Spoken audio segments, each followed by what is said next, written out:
हरे कृष्णा। आप सभी पर श्री हरि की कृपा बनी रहे।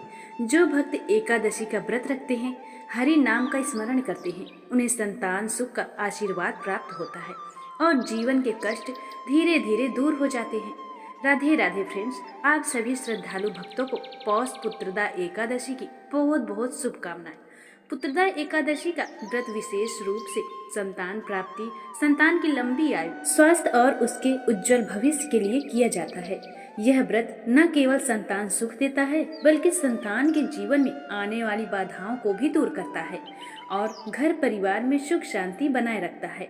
पुत्रदा एकादशी वर्ष में 2 बार आती है, एक बार सावन मास में और दूसरी बार पौष मास में। आज हम बात कर रहे हैं वर्ष 2025 की पौष मास की पुत्रदा एकादशी की, जो पौष महीने के शुक्ल पक्ष में पड़ रही है। इस एकादशी के व्रत विधि, तिथि, उपवास, पारण विधि और शुभ मुहूर्त की संपूर्ण जानकारी जानना अत्यंत आवश्यक है। इस वर्ष एकादशी तिथि का आरंभ 30 दिसंबर मंगलवार को प्रातः 7:50 पर होगा। इससे पहले दशमी तिथि रहेगी। एकादशी तिथि का समापन 31 दिसंबर बुधवार को सुबह 5 बजे हो जाएगा। इसका अर्थ यह है कि 30 दिसंबर मंगलवार को पूरा दिन एकादशी तिथि ही रहेगी। इसी कारण 29 दिसंबर सोमवार को दशमी तिथि के नियमों का पालन किया जाएगा।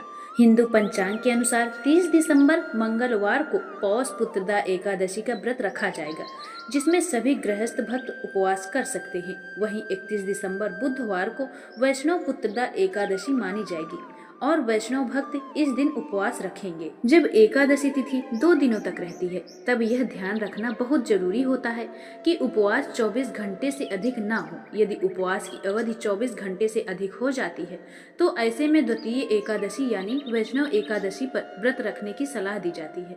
द्वादशी तिथि का आरंभ 31 दिसंबर बुधवार को सुबह 5:01 से होगा और इसका समापन 1 जनवरी 2026 को सुबह 1:48 पर होगा। 30 दिसंबर मंगलवार को एकादशी व्रत के दिन ब्रह्म मुहूर्त प्रातः 5:24 से 6:19 तक रहेगा।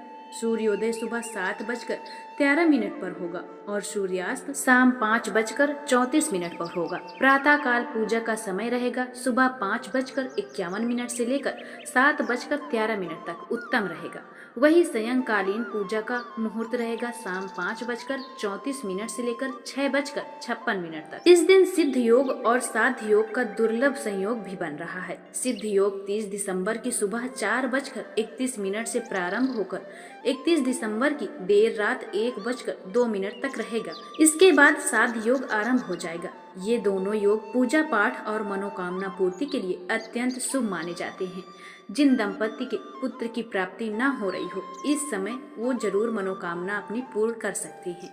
हालांकि इस एकादशी पर भद्रा का भी योग बन रहा है। भद्रा 23 दिसंबर की शाम 6:28 से आरंभ होकर 31 दिसंबर की सुबह 5 बजे तक रहेगी। भद्रा में सामान्यतः शुभ कार्यों से बचने की सलाह दी जाती है, लेकिन इस बार भद्रा का वास स्वर्गलोक में माना गया है। जब भद्रा स्वर्गलोक में होती है तो पृथ्वी पर इसका नकारात्मक प्रभाव नहीं पड़ता। इसलिए भक्तजन इस दिन पूजा पाठ, व्रत और भक्ति से जुड़े सभी कार्य निसंकोच कर सकते हैं। इस दिन राहु काल दोपहर 2:59 से 4:17 तक रहेगा। इस समय में पूजा से बचना चाहिए। अब 31 दिसंबर बुधवार के शुभ मुहूर्त की बात करें तो इस दिन ब्रह्म मुहूर्त सुबह 5:24 से लेकर 6:19 तक रहेगा। सूर्योदय सुबह 7:14 पर होगा और सूर्यास्त शाम 5:35 पर होगा। प्रातः काल पूजा का मुहूर्त रहेगा 5:52 से लेकर 7:14 तक। इस दिन सर्वार्थ सिद्ध योग पूरे दिन बन रहा है, जो हर प्रकार से शुभ फल देने वाला माना गया है। राहु काल दोपहर 12:24 से 1:42 तक रहेगा।